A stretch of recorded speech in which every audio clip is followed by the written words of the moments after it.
Alright, let's see this. Oh, what? Wait, nothing changes?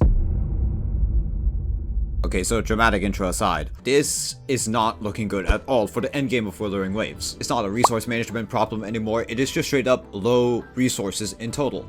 This is not a day one player problem anymore or anything of that sort. This is bad for the endgame of Wuthering Waves, and I'm going to explain to you why in this video. Let's start by narrowing it down. Why is this particularly an issue? Here's why. In the context of progression in terms of UL levels and what kind of resources you're getting for your wave plate in combination of how much it actually costs with what you get in return.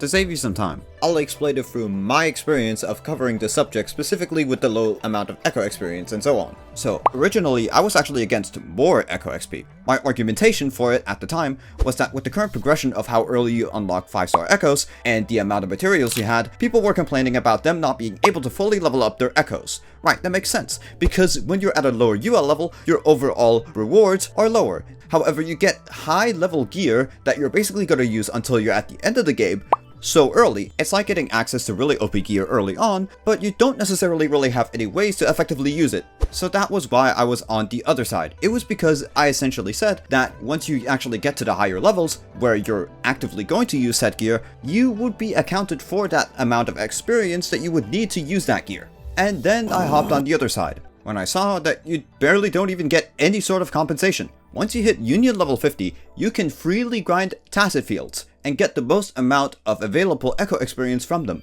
Here's why that is a problem. If you don't get any sort of compensation in other areas, like you get increased rewards in other departments, like for example you get more Ascension materials so you can level up your character's skills and their weapons and so on, then it wouldn't necessarily be an issue, because it might take longer for you to actually get your Echoes, but in the meantime, you'll be able to get your characters up to speed in terms of just the raw stats.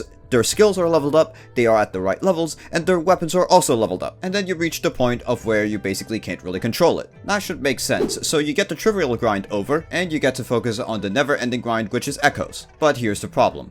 That compensation in other areas doesn't happen at all. This is why it's so bad. It's because once you hit level 60, the game doesn't even try to help you for how much you're going to need. The cost goes up for everything in the game, but the overall available resources don't change at all. The one difference between Union level 50 and Union level 60 is that you get more boss drop materials, specifically from overworld bosses, so you can ascend your characters. Instead of like free, you have a chance at 5 and you basically have a guaranteed 4. And that's the only change. Sure, your rates are slightly higher in other domains, but overall it is not a noticeable change. Once you hit level 50, you can basically just close your eyes and you're at Union level 80. That is the biggest issue. There's no source of compensation for you to get some extra when you've actually reached the very end of the game and you've reached the highest level. And at Union level 50, sure, you're locked to level 80 characters. But that also leads me into my next point. Maxing out characters in Wuthering Waves, and how expensive it is, but not just in materials, credits. Not only does it take a super long time for you to gather the overall materials you need in order to level up your characters to the maximum level, it is also just expensive to purchase those levels. And there's no compensation for this either, at least not a noticeable one. I'm trying to build my characters over here, but I can't even build them because I'm running out of materials so fast, because I need so many of those materials, but I get so low amounts of them. And not only that, I'm running out of credits to even buy the upgrades, so now I have to use my wave plate on credits so I can buy the upgrade in the first place. Do you see where the problem is? And yes, it is of course a gacha game, and I'm not generally here to fucking talk about which shit I eat is better, but when this sort of progression is so stingy, and I also have other characters I need to build, then am I ever even going to get to be able to build them? Well, yeah, of course, but it'll feel like an eternity. When I was building Chang-Li, I pre-farmed the majority of her needed materials to get her up to speed, just to get her to level 80. After 10 days, in a forgery double drop event, I got her to level 80, I maxed out all the nodes, and I almost maxed out all of her skills, and it cost me nearly all my credits, and I still didn't even have her Echoes finished, and I still have the next Ascension, and her weapon, and her skills. And ideally, I have to do this for all of my main damage dealers. That is just too much. And this is what I mean, generally speaking, with the fact I feel like I'll never be able to build my characters. If I have to invest that much into building just one character to get them up to speed, then how fucking long is it going to take me to be able to build all of my other characters to competent levels that aren't my main DPSs, like an off-fielder, buffer, or healer? So whenever I'm doing endgame content, I don't feel like I'm at a disadvantage by being under.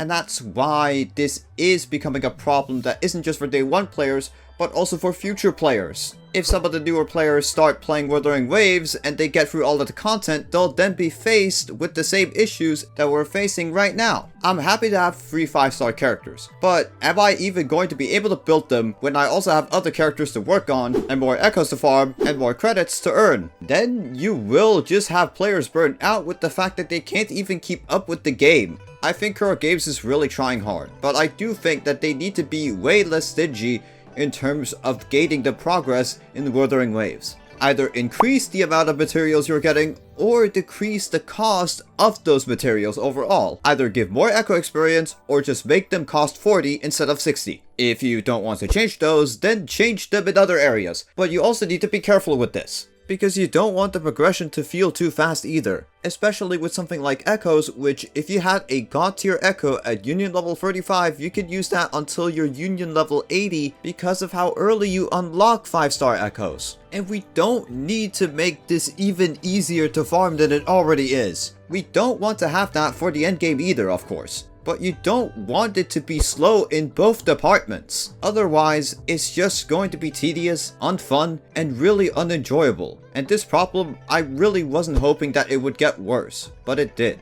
And it really makes me sad because I want Wuthering Waves to be great.